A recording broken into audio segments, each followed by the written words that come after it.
Если правила знаем, правила не нарушаем, зато это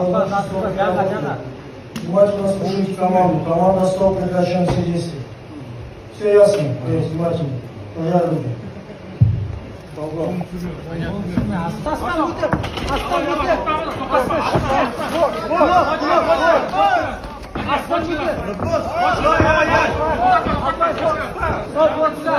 Жанымды бүгін ресторанға келдім.